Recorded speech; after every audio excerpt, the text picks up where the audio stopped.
online, porque, bueno, pues siempre que pretendemos hacer un acto aquí en el Instituto Teológico, pues lo tratamos de abrir la mayor forma posible para que cuanta más gente pueda llegar y pueda disfrutar de estos actos, pues mejor. Mucha gente, al estar en la distancia, no puede venir a Murcia o no puede desplazarse y así facilitamos la presencia. Hoy nos encontramos presentando este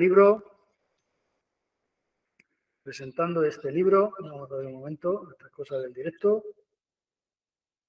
presentando el libro Camino a la Felicidad, Desarrolla tu Personalidad, de Miguel Ángel Arias Pérez, que es monje cisterciense. Y bueno, pues su presencia entre nosotros siempre es una alegría porque bueno, el Instituto Teológico, una de las características que tiene es que abrimos las puertas a todas las personas que vienen a presentar sus obras, a dar conferencias. Lo único que les pedimos es que sean respetuosos, que no es el caso, que no es el caso de que no sea respetuoso, sino que no es el caso de que no vaya a serlo. Y entonces aquí cuando se nos presentó la posibilidad de presentar este libro, pues dijimos que sí inmediatamente, sin ningún problema. Porque primero el tema, Camino a la Felicidad, que ahora se nos hablará del libro, pues es un tema bastante importante en los tiempos que corren, donde se nos olvida ser felices, donde las muchas prisas nos llevan a no darnos cuenta de esto. Y otra de las cuestiones por las que en el Instituto Teológico se presenta este libro es también porque cuando aquí estudiamos teología, desde la espiritualidad y la teología franciscana, estudiar teología no es una carga, no debe ser un motivo de carga, un motivo de agobio, sino un motivo de disfrutar, un motivo de llegar a comprender lo que es esa reflexión, de crear nuestra propia reflexión. Cada uno de los que estudian aquí, los profesores que están aquí ahora mismo del centro, lo saben. Cada uno tenemos nuestra forma particular, pero el que estudia teología no estudia para coger unos datos, asumir unos datos, unos conceptos, sino para hacerla propia y poder expresarla allí donde se encuentre. La gran mayoría de los que estudian teología en este centro son laicos, los seglares, no son religiosos, los sacerdotes no estudian aquí, estudian en el seminario, y eso hace que el laicado murciano, de una manera especial, que ya nos vamos abriendo a otras provincias, pues haga una reflexión teológica y esté presente en medio de nuestra sociedad. Porque la teología siempre tiene que ser un motivo de reflexión en nuestro mundo. Como decía, la teología que aquí enseñamos no pretendemos que sea agobiante, siempre es agobiante en la época de exámenes, pero no pretendemos que sea agobiante, sino que lleve a esta alegría, a esta felicidad del encuentro con Dios. Grandes teólogos franciscanos, San Buenaventura, Escoto, nos decían que estudiar teología tiene que ser no solamente saber mucho, sino encontrarnos con Dios. Por lo tanto, encontrarse con Dios no tiene que ser un motivo de agobio, sino de alegría. Cuando llegamos al libro, que es a lo que verdaderamente nos reúne aquí esta tarde y lo que verdaderamente os interesa, pues lo que tenemos que señalar es que en el libro no solamente se habla de lo que hay que hacer, sino sobre todo de cómo cada uno de nosotros tiene que mirar dentro de sí para encontrar la felicidad. No es un compendio de lecciones, no es un compendio de cosas que debemos hacer, sino que nos demos cuenta de quién somos cada uno de nosotros. Después en el diálogo, pues ya profundizaremos un poquito en esto. Yo simplemente presentar el acto, presentar por qué se presenta aquí el libro este, y bueno, pues ya doy la palabra para que profundicen lo que es la literatura, en lo que es verdaderamente el libro, al profesor Juan Cano, que nos acompaña esta tarde, que es catedrático de la UCAN, fue catedrático de la Universidad de Murcia y de la Universidad Católica San Antonio de Murcia. Y bueno, pues le doy la palabra para que nos hable de la profundidad del libro. Muy bien, muchas gracias. ¿Se oye? ¿Se oye bien? Muchas gracias. Si Son ya algunos, son bastantes los libros que llevo presentados en mi vida y nunca me he encontrado con un libro que para mí es un libro de una transversalidad ejemplar, porque aparte de los datos que ya conocéis del autor, de Miguel Ángel, a quien he conocido esta tarde, hemos comido juntos y me ha parecido, porque el libro en principio ya me pareció profundamente humano, tan humano como el libro es su autor, que Miguel Ángel Arias es una persona absolutamente asequible, supongo que bondadosa, creo que sí. Y hemos pasado un rato muy, muy agradable. Llevo muchos libros presentados y digo que el aspecto transversal de este libro no lo había visto en ningún otro volumen, porque es un libro que para mí es un libro de texto de alta filosofía. Él es profesor de filosofía, concretamente filosofía de la ciencia y de la naturaleza, filosofía contemporánea y lógica y epistemología en la Escuela de Teología en Plan Regional de Estudios del Monasticado de la Orden Cisterciense. Pero me ha impresionado todavía mucho más que la obra, de la que voy a decir muy poquito, porque imagino que lo interesante será la participación vuestra. Me ha emocionado casi el hecho de que me hablara de la labor que llevan, por ejemplo, como cuidadores de monjas y de frailes que están normalmente ya mayores y necesitan asistencia. Y con la cantidad de estudios, yo me imagino que él ya, ahora después nos lo contará, no lo sé, pero... Perdón, porque esto empieza a sonar. El hecho de que con todos estos estudios y toda esta dedicación a la enseñanza y eso, se dediquen realmente a cuidar a personas mayores, a mí me impresiona, pero es así. Son varias las circunstancias que concurren en esta obra que tenemos delante, en el camino a la felicidad. Y sobre todo la más importante de ellas es que es un libro actitudinal. Es decir, vamos recorriendo unas secuencias que empiezan por la búsqueda y la búsqueda de la felicidad final sería pues una especie de, como llama Teilhard de Chardin, una especie de parusía, de concordancia absoluta con la naturaleza, con la creación y con el hombre. Es un texto profundamente humano, sin ignorar ninguno de los momentos finales de su destino, que al fin y al cabo es el religioso. Pero es un libro escrito para gente religiosa, con fe profunda, pero también para gente que no tenga esa fe. ¿Por qué? Pues porque es un libro sabio. El final, entonces, de todo es la felicidad. Esta condición prácticamente conductista del libro se sustenta en un soporte de carácter filosófico, ya lo hemos dicho, psicológico y social. Su contenido temático gira en buena parte en torno a la personalidad. Es verdad que el conocimiento de sí mismo, para adquirir, digamos, los resortes, los mimbres de la bondad y de la personalidad organizada, secuenciada y acordada de uno mismo, va a suponer una especie de versión hacia el exterior, porque nadie que no sea consciente y bueno consigo mismo puede dejar de ser bueno, consciente, sabio impartiendo esa bondad y esa sabiduría hacia los demás. Y por ahí va un poco el libro, un libro que está, como veréis, lleno de citas, de notas a pie de página. Al fin y al cabo, él es un profesor y está muy acostumbrado a eso de las citas y de las reflexiones documentadas didácticamente.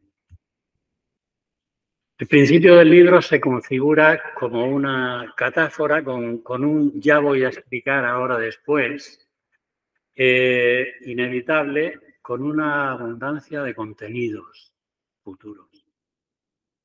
Se nos ha obligado a repasar aquello que en su día estudiábamos de las teorías que también vienen, por lo menos sus citas, de Freud, Jung, Adler, porque se nota que hay un profundo conocimiento y estudio de estos tres psiquiatras, psicólogos, prácticamente de fama universal.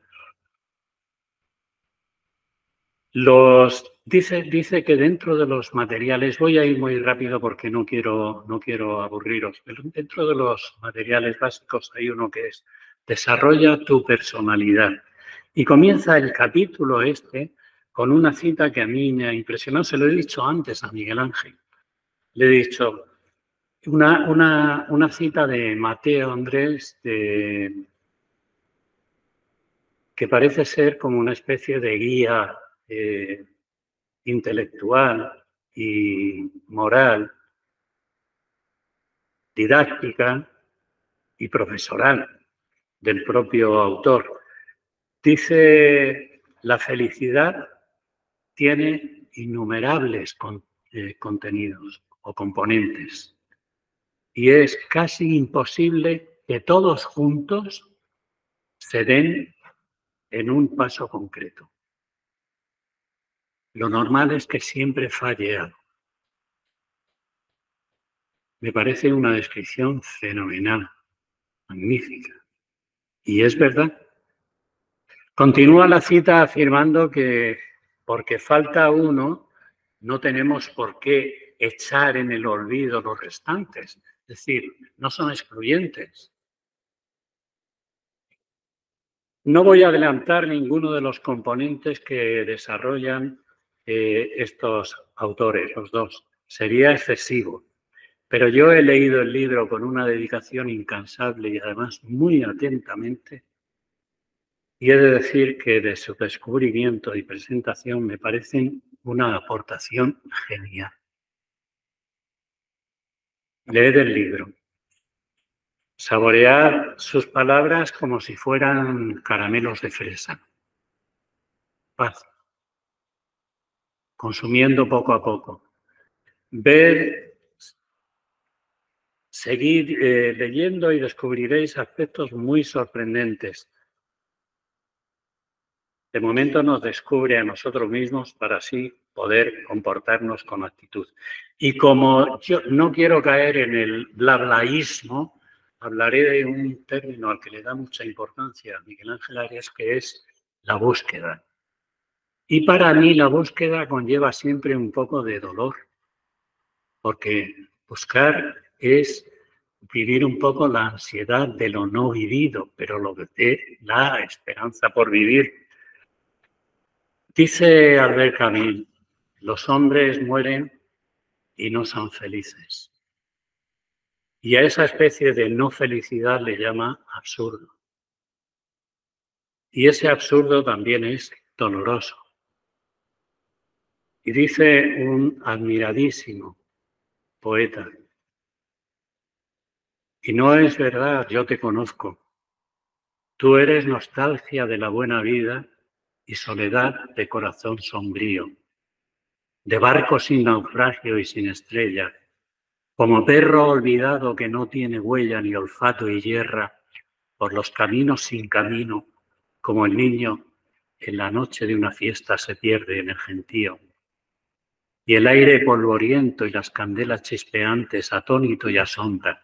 Así voy yo, borracho, melancólico, guitarrista lunático, poeta y pobre hombre en sueños, siempre buscando a Dios entre la niebla. Le preguntaban en una ocasión a Rilke, ¿cómo es que tú tienes fe? ¿Por qué tienes fe tú? Y decía Rilke, ¿por qué los elefantes tienen 4 patas? Estas evidencias de que no son, ni mucho menos, la fe del carbonero, sino una fe sentida. Vive las preguntas ahora, tal vez las encuentres gradualmente, sin notarlas, y algún día lejano quizás lleguen las respuestas. El libro de Miguel Ángel no es un libro de pirotecnia emocional. De todos los elementos que trata el texto, que yo lo pondría incluso de texto en facultades, porque tiene categoría y altura como para serlo, y además de gran calado de pensamiento, incluso de ética, Fijaos que no hablo de fe, porque podría hacerlo. Él, me imagino que sí lo hará. Lo interesante de esta búsqueda, digo que no es una pirotecnia emocional, tiene fundamentalmente el final de la felicidad y la sabiduría. Es un manual para creyentes y no creyentes. No puedo aquí hacer, ni quiero, un análisis erudito, un comentario de texto erudito a la violeta para llegar a contar lo que ya nos cuenta Miguel Ángel Arias. Solo quiero invitaros a que leáis la obra porque es luminosa, inteligente, esperanzadora. Da que pensar porque su tono, sea un tanto o no dogmático, no es disparatadamente persuasivo.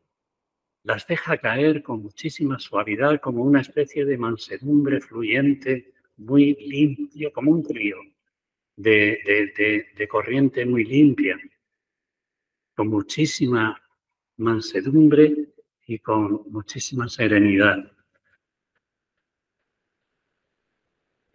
También me he dado cuenta de que el autor, Miguel Ángel, tiene un conocimiento profundo de la lingüística cuando habla, por ejemplo, del pensamiento y de la acción, veo por aquí que hay lingüistas y eso, de los actos de habla. Los actos de habla de Austin y Sibley, que son actos locutivos, lo que él dice, y actos ilocutivos, los que hacen. Cuando un cura está bautizando a un niño, está diciéndole, yo te bautizo, pero al mismo tiempo que lo dice, lo hace. Son los actos de habla. Y en eso también nos da una gran lección. Son actos perlocutivos que llaman una gran lección el profesor Miguel Ángel Arias. En la secuencia tercera se describe el yo mal como la raíz del sufrimiento. Este yo mal y los pensamientos negativos merman normalmente nuestra autoestima. Nos hace caernos por una especie de peldaño cuesta abajo y nos hacen infelices. Los que tienen la autoestima muy baja no son felices. No fluyen muy claras, termino, las aguas de este Aqueronte bravío. Pues nada, habrá que pasar sobre el barco de Caronte para contemplar las aguas apacibles en los remansos del río, cuando el río tenga remansos. En este libro profundamente humano, un manual que fluye por un camino que termina en la estación del gozo, de la verdad, de la bondad, de la belleza, de la plenitud, Querido Miguel Ángel, a los 14 valores que atribuyes a Maslow, que no lo voy a citar, yo le añadiría uno: la emoción que me proporciona compartir con gente tan querida a vosotros el prodigio de esta tarde otoñal. Muchas gracias.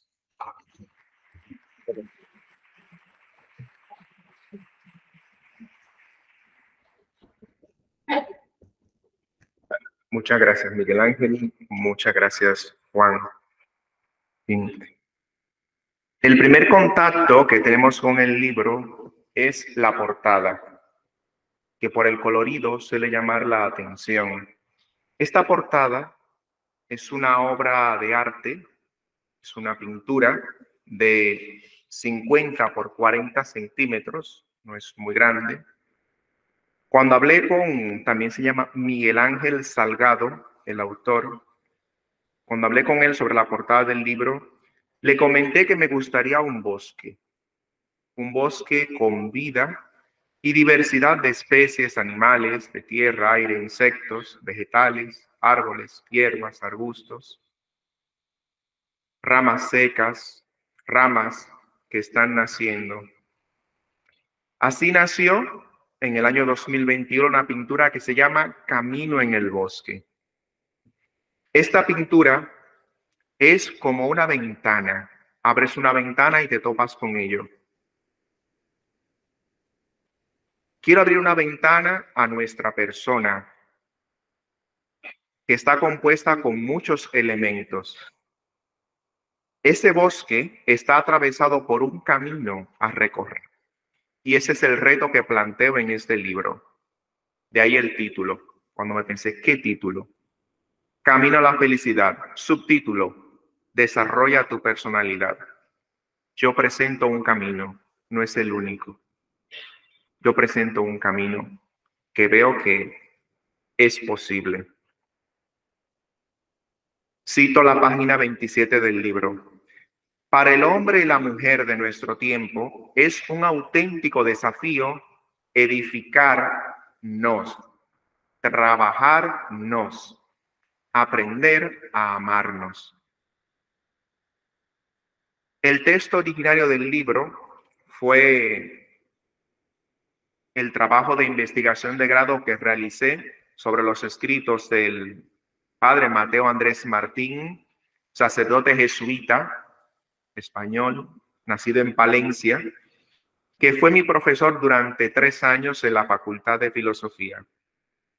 El padre Mateo Andrés, que falleció en el año 2008, en el transcurso de su vida escribió más de 15 libros, dio retiros, formación en el seminario, a familias, en parroquias, sobre la autorrealización, la felicidad, el análisis transaccional.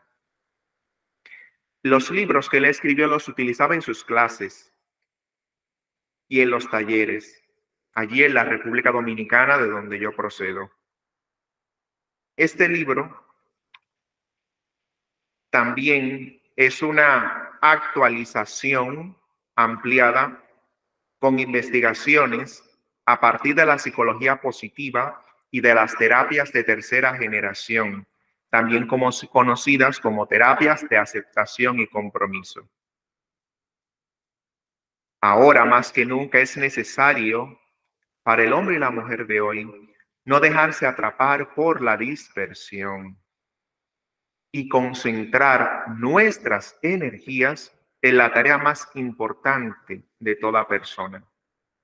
Esa tarea es amar. ¿Por qué? En la página 192.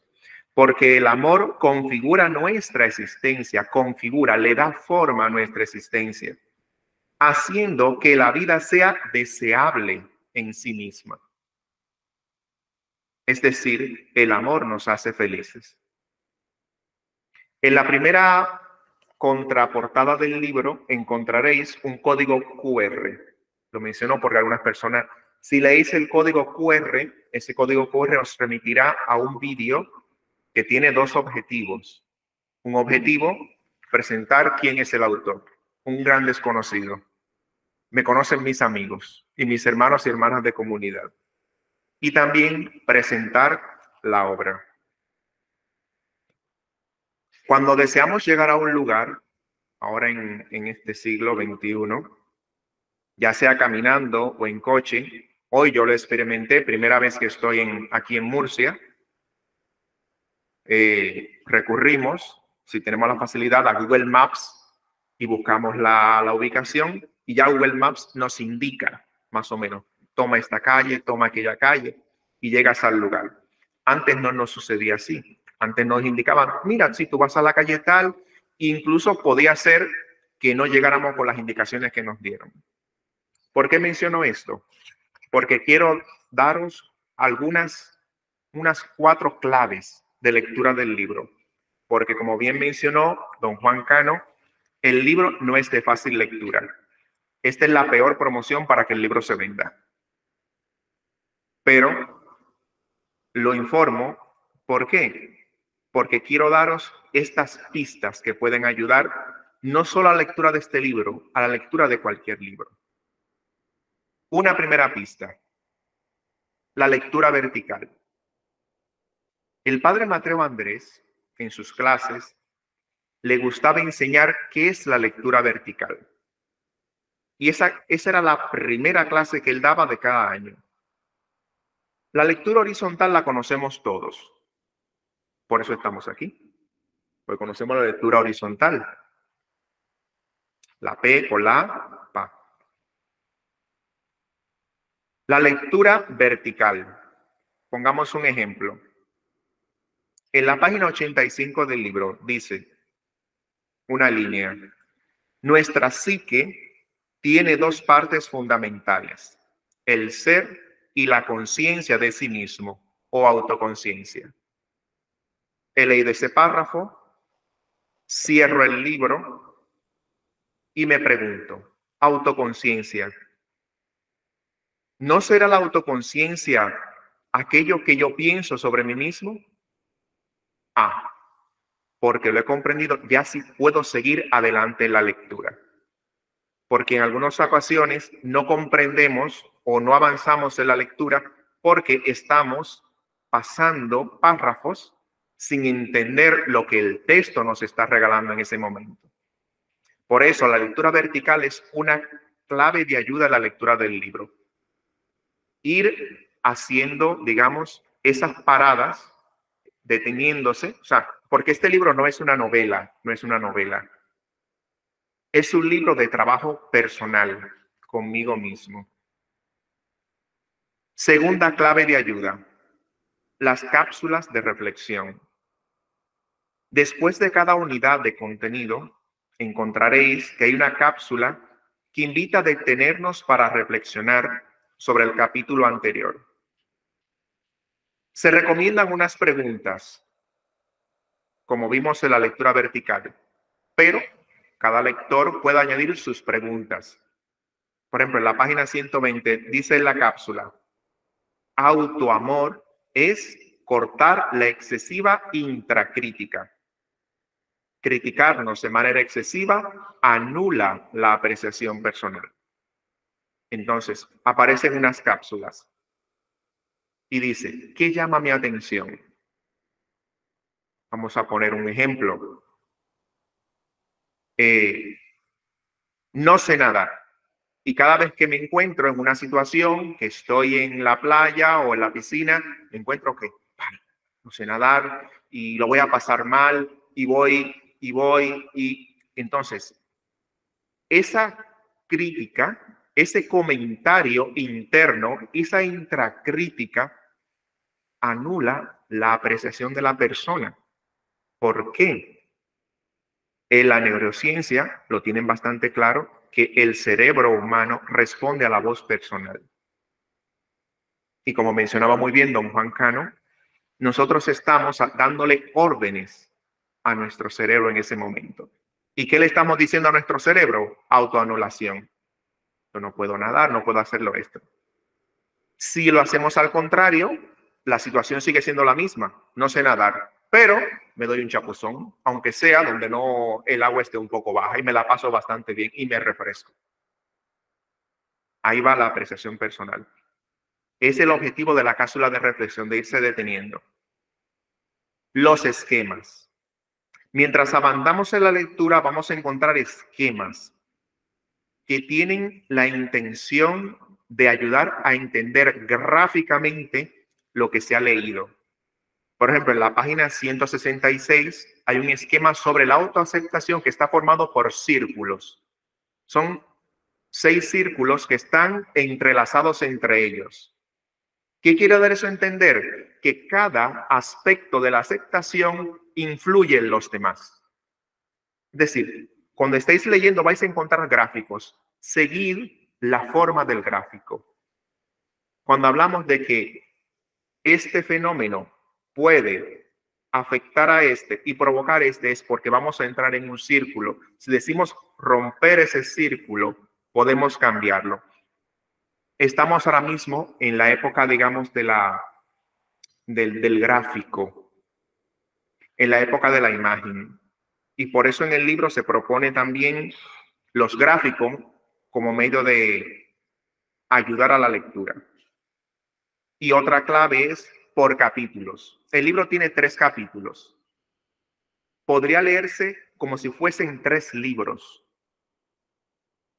Perfectamente. En vez de publicar un libro, yo pude haber publicado 3 libros, 3 libritos pequeños y ponerle a cada libro. ¿Y por qué hice un solo libro? ¿Por qué? Porque yo deseo, lo que mencionaba Juan Carlos, que la persona siga ese camino. Primer capítulo, ¿de qué vamos a hablar? De la persona. Yo no voy a hablar de otro tema. Yo voy a hablar de qué es la persona. Por entonces, primero vamos a ver qué es la persona, qué le compone. Es la parte un poco más árida porque es la parte técnica que hay que conocer. Ya hemos fijado que vamos a hablar de la persona, de mi persona. Entonces vamos a ver el segundo capítulo, las herramientas que podemos utilizar para ese camino. Y de ahí pasamos al tercer capítulo, que es el tercer capítulo. Entonces, ¿cómo se da ese proceso en la persona y a dónde queremos llegar? Dice en la página 194, las personas autorrealizantes, ya vamos en el tercer capítulo, dan un paso más adelante. Se dirigen hacia la trascendencia, hacia aquello que nos trasciende. Se dirigen a aquello que va más allá de la persona y nos conecta con algo más elevado, amplio y permanente, ya sea con otros individuos, con la naturaleza, con lo divino y lo espiritual. Como estamos en un instituto teológico, nos conecta con Dios. Y mientras más alto es nuestro objetivo, más lejos llegaremos en nuestra trascendencia. Entonces, cuando yo quiero entrar al tema de la trascendencia, lo hablo en sentido amplio. Un ejemplo. Yo tengo hambre. Tengo hambre. Eso es un fenómeno humano. Tengo hambre. Y tengo un bocadillo. Me encuentro con otra persona que está pidiendo y me pide el bocadillo.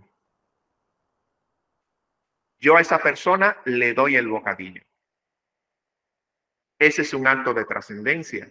¿Por qué? Porque yo he ido más allá de lo que mi humanidad me está pidiendo, porque es un hambre real. Yo tengo hambre, tengo una necesidad, como mencionaba, de las necesidades más que presenta Abraham Maslow. Tengo una necesidad, pero yo he trascendido y le he dado el bocadillo a esa persona. ¿Cuántas veces trasciende una madre? Cuando ha tenido que pasarse toda la noche atendiendo a su hijo enfermo y al otro día ha ido al trabajo como si no pasaba nada. Y llega del trabajo y vuelve a atender al hijo otra vez y duerme 2 horas.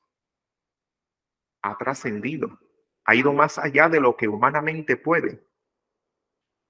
Por eso el libro tiene el objetivo, no es que nos quedemos en la autorrealización, sino que vayamos a la trascendencia. ¿Por qué? Porque es aquello que nos conecta con Dios.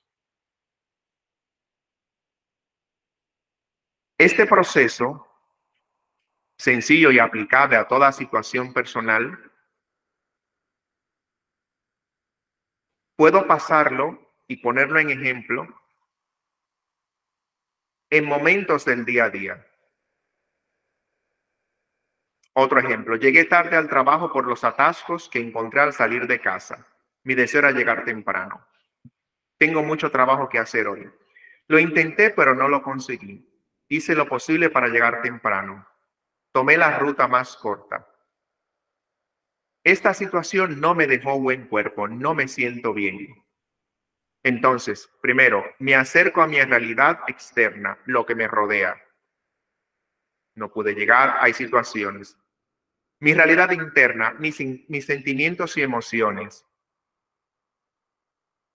Yo quería llegar antes, quería poder hacer el trabajo. Veo los pros y los contras. Tomo conciencia de mi realidad, que es el primer paso, tomar conciencia de mi realidad. Puedo rechazar esa realidad culpabilizando el tráfico, culpabilizando a la persona que me hizo esperar, culpabilizándome a mí mismo, buscando culpables y criticando. Pero también yo puedo aceptar esa realidad. Hice lo que pude. Nadie tiene la culpa. No tiene por qué haber un culpable. Los hechos sucedieron uno detrás de otro. Esta aceptación me deja en paz, me autorrealiza interiormente y me deja libre para ver y aprovechar las ventajas de haber llegado tarde al trabajo. Mira qué bien, porque llegué tarde al trabajo, me tienen que entregar este documento y me lo han entregado a tiempo, porque llegué en este momento. Me ha dejado libre para ver las ventajas de haber llegado tarde al trabajo. En este camino, yo me estoy jugando un punto esencial. Me estoy jugando el sentido de mi vida. La razón vital que el filósofo José Ortega y Gasset enseñó en sus clases, porque el gozo nos acompaña en el camino cuando encontramos ese valor que puede sostenernos, llenarnos de fuerza, capacidad de entrega y sacrificio. ¿No será este el remedio más eficaz para todos nuestros sufrimientos? Entregarnos a lo que da sentido a nuestra vida y así autorrealizarnos en la entrega. El libro se llama Camino a la Felicidad. Cita a Mateo Andrés. ¿De qué felicidad yo hablo? La felicidad de la que hablo, a la que creo que todos estamos llamados, es a la de hombres y mujeres de carne y hueso, que a lo largo de sus vidas se enfrentan a todas las dificultades de una existencia humana común, desde las enfermedades hasta la muerte, pero que lo saben hacer, y ahí está el secreto, con aceptación, con paz e incluso con alegría y buen humor. En Mateo 5 tenemos los macarismos. Jesús. Felices. O sea, la felicidad es el deseo de Dios en la creación de la humanidad. Decimos en el pregón pascual, feliz la culpa que mereció tal redentor. Podría parecer, digamos, una contradicción. Pero, ¿por qué feliz la culpa? Porque tanto amó Dios al hombre que entregó su vida. Envió a su Hijo, por amor. La autorrealización diaria y cotidiana personal no es realidad, no es solitaria, perdón. Se hace realidad con un tú, con el otro. Esa relación del yo y el tú da lugar a algo nuevo, da lugar a un nosotros. De modo que la autorrealización personal influye en la autorrealización del otro y de los demás. Por eso el paso que busca en el libro de la trascendencia, de que no es que yo me autorrealizo, sino que también al yo autorrealizarme, busco también la del otro y hagamos un nosotros. Vamos creciendo juntos. Pongo un ejemplo. Diego Velázquez se sintió autorrealizado al pintar las meninas que le encargó el rey Felipe IV. Y hoy, una pintura del siglo XVII, nosotros elogiamos esa pintura y la estudiamos y la disfrutamos y la contemplamos en el Museo del Prado. Lo que ha sido una autorrealización de Diego Velázquez sigue siendo hoy para nosotros un motivo de autorrealización. Lo que nosotros hacemos afecta a los demás también. He aquí la trascendencia de nuestra opción por un gran valor que me lleva a la plenitud, que es el fin de toda creación. Dice en la carta a los romanos, pues la ansiosa espera de la creación desea vivamente la revelación de los hijos de Dios. Y me pregunto yo, eso no lo dice el Evangelio, lo digo yo. ¿Qué es esta revelación de los hijos de Dios sino una vida plena?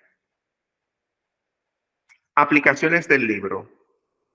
Por su estructura y contenido, podemos sacarle provecho en la lectura y trabajo personal, en familia, en grupos, en comunidades, en la docencia, en la enseñanza, en investigación e investigadores que quieran ampliar su estudio. Por eso, las notas a pie de página y la bibliografía, en respeto a los investigadores que reciban el libro. ¿Por qué? Porque a partir de ahí pueden continuar y seguir adelante su investigación y su estudio. ¿Podemos ahora ver el vídeo?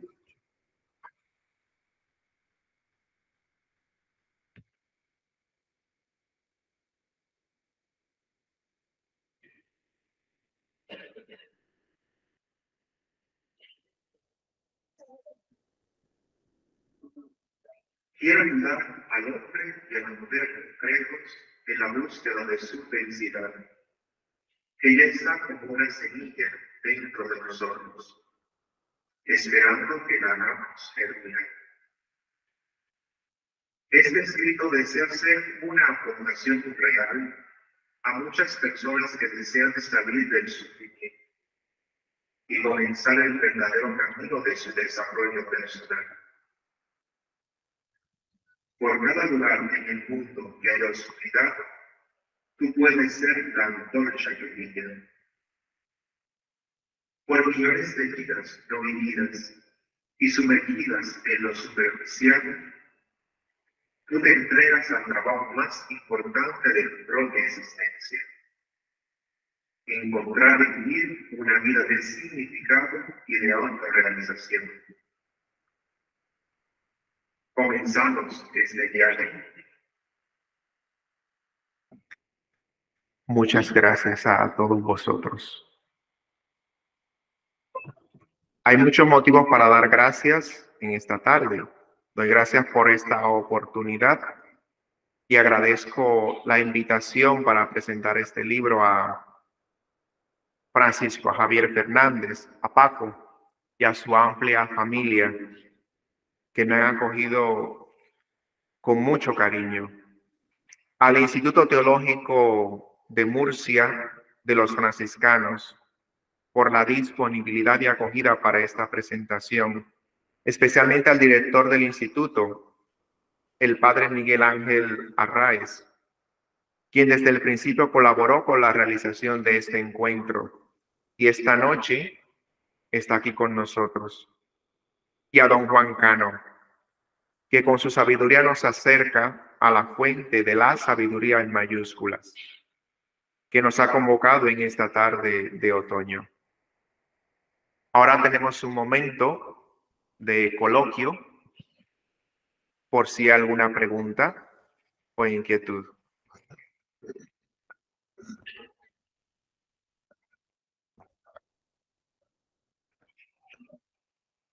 Antes de las preguntas, que siempre son interesantes, y seguro que nos enriquecen, dos cosas. La primera, por aquello de que mi padre no se enfada de eso, soy escribano primero, antes que Arraiz, pero bueno, pero suele pasar, el segundo se queda más.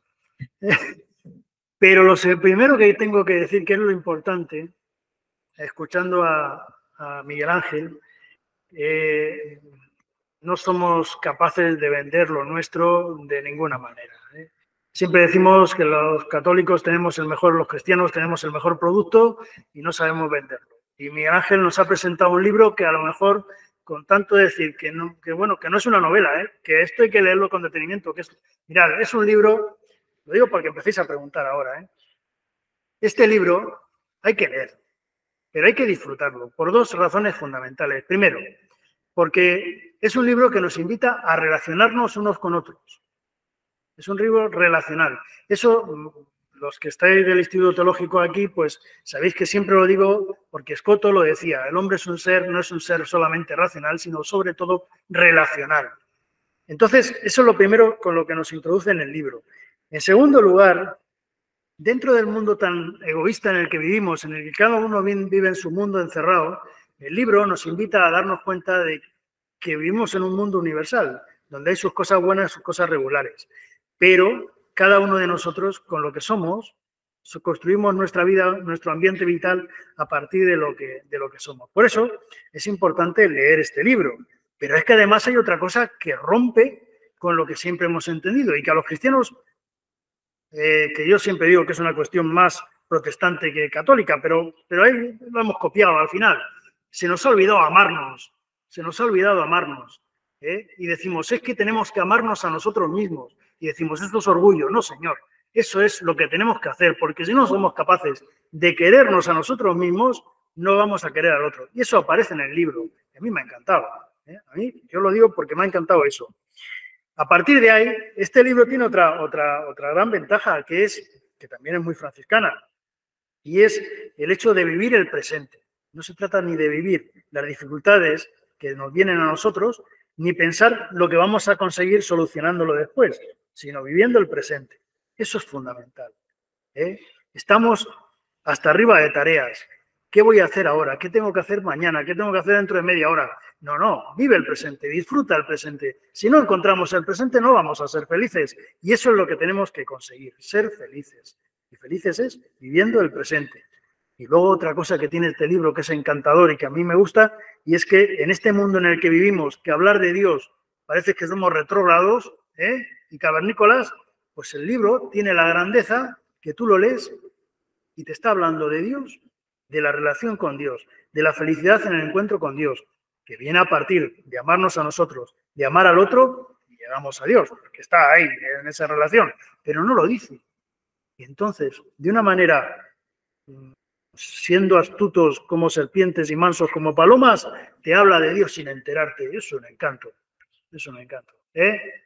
Ahora ya sí podéis comprarlo, Ahora ya sí, El marketing hay que cuidarlo, si no, no vamos a ningún sitio. Y a partir de ahora, las preguntas que queréis hacerle a Miguel Ángel, a don Juan, todas las que queráis.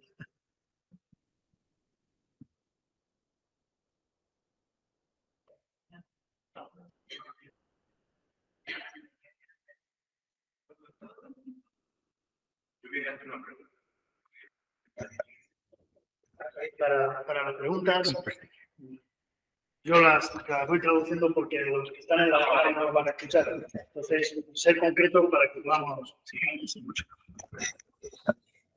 A ver, la pequeñez del ser humano, ¿cómo se presenta en el libro? O si se presenta o no se presenta. La pregunta que le hacen es si la pequeñez del ser humano, cómo aparece en el libro y cómo se interpreta y qué recorrido puede. Bueno, a ver, ¿de qué pequeñez hablamos? San Francisco, ¿me vas a matar? Sí, San Francisco de Asís.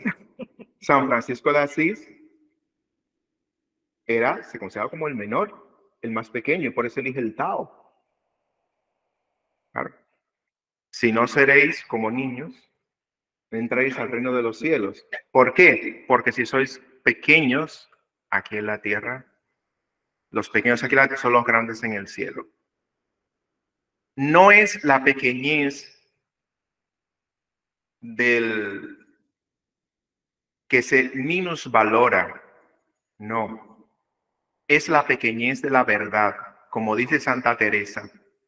La humildad es la verdad, es andar en la verdad. ¿Y cuál es la verdad? Que somos hijos de Dios.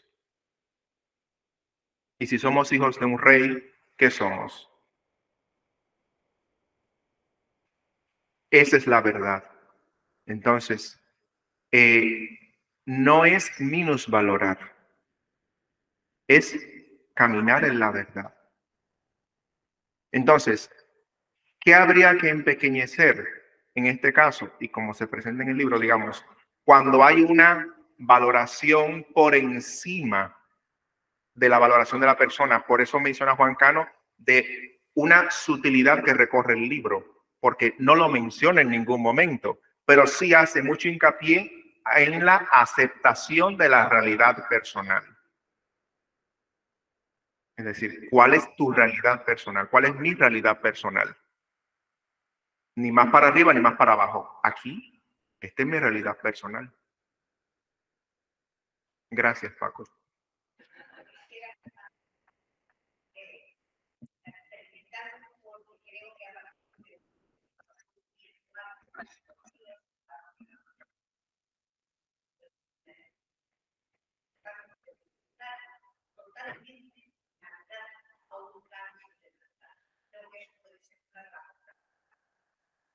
Muchas gracias. ¿Tu nombre es? Muchas gracias, Pilar. Gracias. Gracias por la presentación, padre. Yo voy a tener una reflexión, ¿no? Porque conocemos otros libritos de autorrealización y de expresión de la persona y de la obra. Lo conocemos en el libro de Torres, de Torres de Torres. Y me gusta este libro, me gustará este libro, todavía no lo he leído, porque lo aprendemos un poco más acerca de disfrutar del momento que hemos hablado, ¿no? De disfrutar de la hora misma. Y muchas veces nos cuesta trabajo a través de ejercicios de meditación o de reflexión. Esta gente, estos otros escritores nos quieren llevar a la hora, a disfrutar del momento. Y a mí hay algo que me sirve, especialmente cuando muchas veces no lo comprende o no puede asimilar la situación como lo gustaría. Es voluntad del Señor. Entonces, para mí esa es la clave. Para mí esa es la trascendencia a pensar más allá de mí mismo. Y es decir, cuando algo no comprendes, cuando algo no entiendes, cuando no entiendes por qué de ese momento, dejas mano del Señor. Y eso es lo que creo que también se tira en este libro, que puede confirmar eso. Sí, ¿tu nombre es? Jorge. Y la pregunta que te han hecho. Sí, me has preguntado sobre que hay algunos libros de autoayuda que hablan, digamos, sobre estar en el ahora, digamos, la manera, pero cuando llega un momento que es lo que va más allá, que se te escapa, a ti te ayuda a ver en eso la voluntad de Dios, sí que te trasciende. Tú has tocado un elemento que en nosotros es una fuerza, que lo hablamos esta mañana, el elemento de la fe. Claro, nosotros tenemos esa gracia, que nosotros contamos con la fe. No es lo mismo que una persona de fe se afronte o esté frente a una realidad difícil y complicada a que una persona que no tiene fe afronte esa realidad. La sociedad actual hace mucho llamado y se queda en la persona. Se queda en la persona. Y lo que va desde la persona vuelve a la persona otra vez, como mencionaba Pilar. Pero ¿qué pasa? El paso que yo presento aquí es que no quedarnos aquí, vamos a la trascendencia, vamos a Dios. Porque si llegamos aquí, sí vamos a ir al punto de realización y de superación de esa situación. Gracias a ti.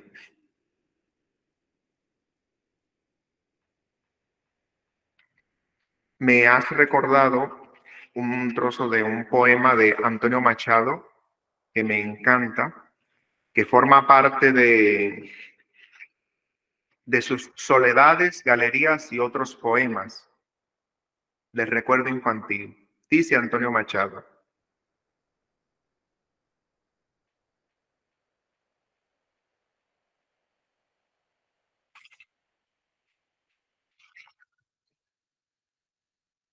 en el corazón tenía la espina de una pasión. Logré arrancármela un día. No, espere. Empieza. Una tarde parda y fría de invierno, los colegiales estudian. Monotonía. Es la clase. En un cartel se presenta Caín fugitivo y muerto, junto a una mancha carmín. Con timbre sonoro y hueco, truena el maestro, un anciano. Yo voy soñando caminos de la tarde, las colinas doradas, los verdes pinos, las polvorientas encinas. ¿A dónde el camino irá? Yo voy cantando, viajero, a lo largo del sendero. En el corazón tenía la espina de una pasión. Logré arrancármela un día. Ya no siento el corazón. ¿Por qué me llama la atención este poema de Antonio Machado? Porque lo que se vende actualmente es que librarme de aquello que me pide a mí un trabajo conmigo mismo. Diciéndolo resumido, librarme de los problemas. En el corazón tenía una espina. Logré arrancármela. Ya no sentía el corazón.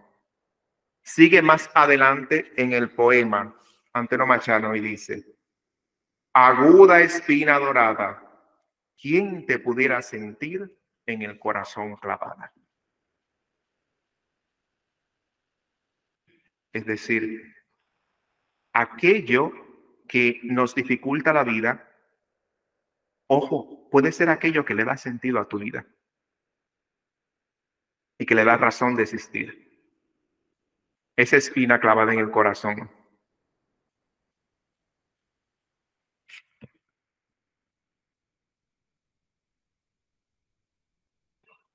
A mí no me gusta preguntar, pero si no pregunto ninguno, hago la última pregunta y nos vamos.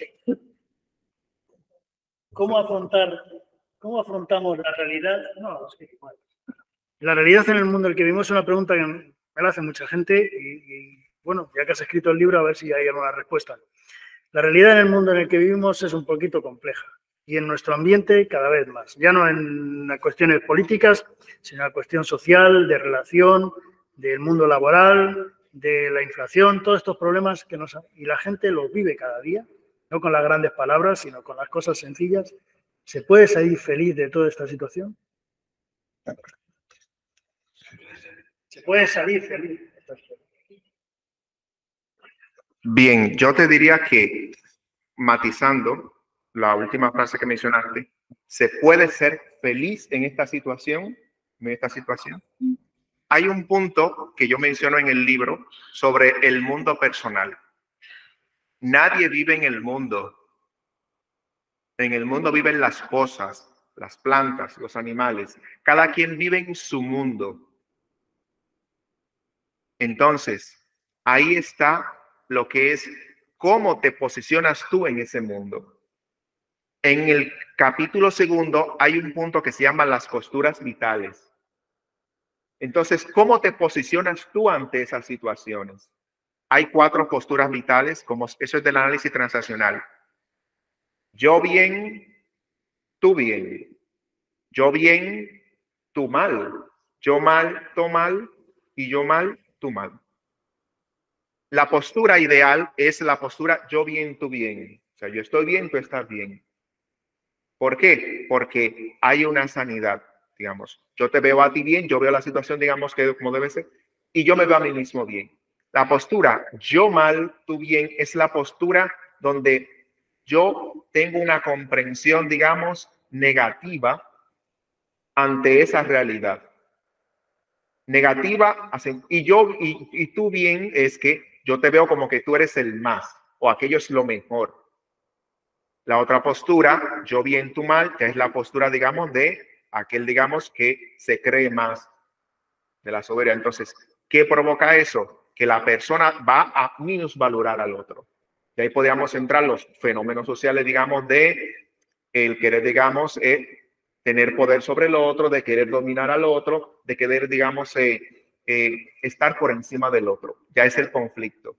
La otra postura ya anula a la persona. La postura de yo mal, tú bien.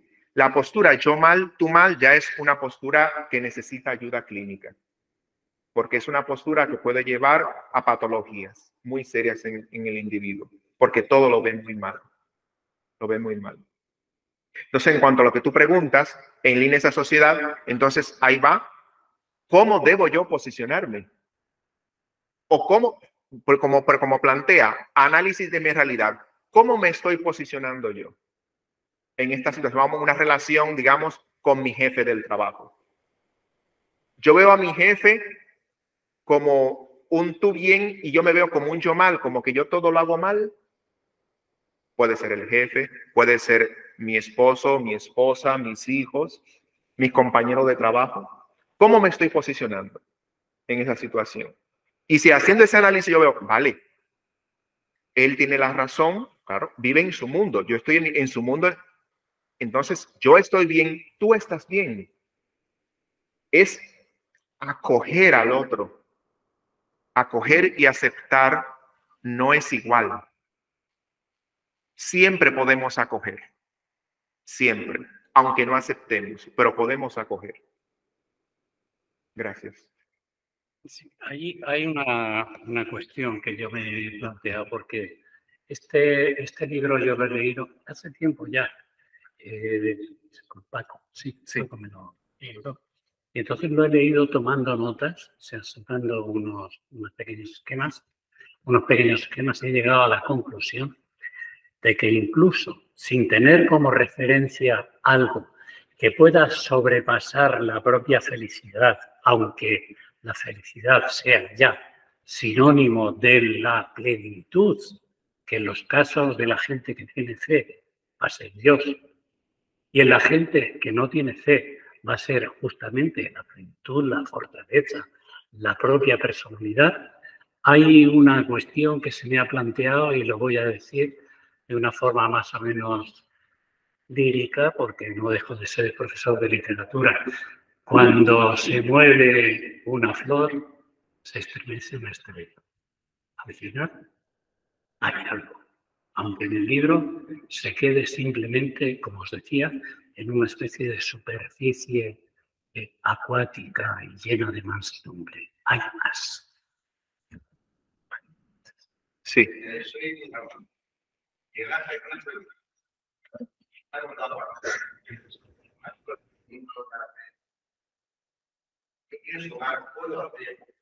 Sin hablar daño a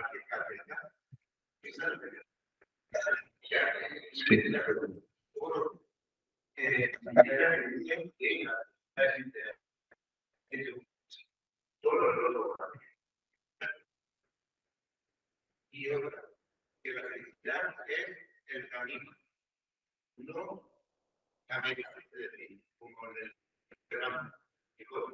La felicidad está en el camino, no en la cosa. Muy bien, pero tu nombre, por favor, otra vez. Antonio. Pedro Antonio, gracias. Hace 3 preguntas. Una sobre la telepatía, otra sobre los psicólogos que dicen que la felicidad está en el otro barrio, es decir, en el otro mundo, y la otra sobre que la felicidad es el camino, no la meta. Bien, la telepatía. En la física cuántica, ya eso se ha analizado, todo acto humano tiene una repercusión. La telepatía es una función mental o un acto mental que hacemos. Recuerden que yo he hablado del mundo personal. Si en mi mundo yo estoy haciendo un trabajo interno en la mente, ya yo estoy predisponiendo mi mente hacia las otras personas. Yo no digo que esté funcionando la telepatía de que le estoy pasando los pensamientos a otra persona, porque lo que en sí está ocurriendo es que ya yo estoy trabajándome en función a esa persona. Y puede ser que por una actitud de esa persona ya yo tenga un prejuicio. Es lo que en el libro aparece como el círculo vicioso de la intracrítica. Aparece eso en un capítulo. Yo pienso que, o veo, digamos, yo pienso que soy un desastre. Viene una persona, se acerca a mí y me dice que ponga este libro, y cuando pongo el libro se cae. Yo veo que el libro se cae y yo pienso que entonces se cayó porque yo soy un desastre. Entonces, esa actitud, yo por mi pensamiento me confirmo en esa conducta. Más que telepatía, ahí lo que ha habido es ya un condicionamiento propio del pensamiento. ¿Por qué? Porque cada quien vive en su mundo. Del otro yo no conozco, yo conozco del mundo del otro lo que el otro me muestra. Es decir, que no ha habido una fuerza externa, sino que lo que ha habido es mi propio trabajo personal que me va haciendo confirmarme en mis actitudes.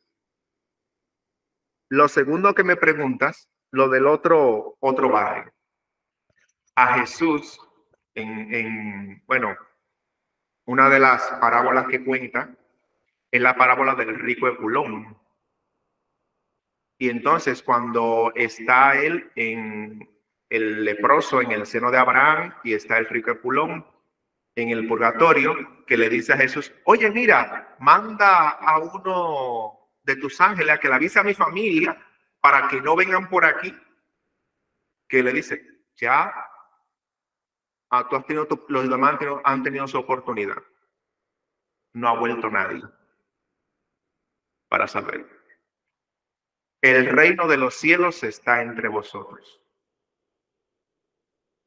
Es decir, y a la felicidad que yo me quiero referir en este libro, como mencioné, el texto de Mateo Andrés, es esta de cada día. Son esos macarismos que Jesús nos enseñó. Felices, dichosos los pobres de espíritu, dichosos los que trabajan por la paz. Y podremos añadir más bienaventuranzas. Dichosos aquellos que entregan su vida por sus hijos. Dichosos aquellos que son responsables de su trabajo, que saben hacer un trabajo bien hecho. Dichosos aquellos que con esos gestos diarios construyen la sociedad. Y lo tercero, la felicidad es el camino, no la meta. Pues la felicidad es el día a día. Es el día a día. Hay una cuestión que me ha gustado mucho, porque yo no sé si has leído a Kavafis, porque Kavafis en el viaje a Ítaca dice que la felicidad no está en Ítaca, está en el viaje, precisamente. Y es verdad, sí es verdad. Muchas veces el viaje puede ser muy tortuoso, pero al fin y al cabo, si te va a llevar al final, estás siendo feliz mientras estás haciendo por llegar. Esa idea me gusta mucho. Gracias, Pedro Antonio. Bueno, pues muchísimas gracias por esta tarde. Y yo quisiera que pusiéramos este momento en las manos de nuestra amada Madre, la Virgen María. Agradeciendo la presencia de cada uno de vosotros en este momento, agradeciendo la acogida del Instituto Teológico, la acogida de Miguel Ángel Escribano, lo dije bien, y de Juan Cano. Dios te salve María, llena eres de gracia, el Señor es contigo. Bendita eres entre todas las mujeres, y bendito es el fruto de tu vientre, Jesús. Santa María, Madre de Dios, ruega por nosotros pecadores, ahora y en la hora de nuestra muerte. Bien, muchas gracias. Y quien tenga el libro, si desea, se lo puedo firmar. ¿Desea decir algo?